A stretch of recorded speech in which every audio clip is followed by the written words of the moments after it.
For the first time in more than 20 years, the state of Texas is updating its health curriculum. That includes sex education and what's taught in the classroom. David Goins shows us what's new and what some advocates say needs to be added.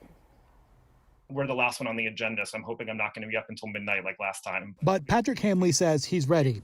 As the director of outreach for Dallas-based Resource Center, Hanley provides advocacy for LGBTQ Texans, including students, which is why he's willing to wait online all day if it means being able to speak to the Texas State Board of Education about the need to include information on sexuality and gender identity in state standards. At the earliest levels, that's just very basic information about dignity and respect for all people. The state board sets the curriculum for all public school students in Texas, and health standards in the state haven't been updated since the late 1990s. The world is a fundamentally different place since then. On Tuesday, the board went over the proposed changes, which do include updating instruction on topics like consent, sexually transmitted infections, and contraception. I believe now we'll move to public testimony. Is that correct? But as the board turned the meeting over to public speakers via Zoom, for too many queer students, Texas schools fail to create a safe environment to learn. The updated health curriculum right now does not include any reference to LGBTQ identity.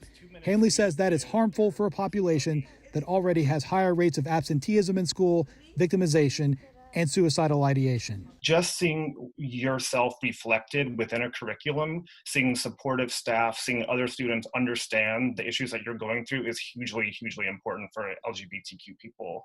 So Hanley will wait to speak as long as it takes this evening with the hope of changing some minds before the state board makes a final vote in November. In Dallas, I'm David Goins.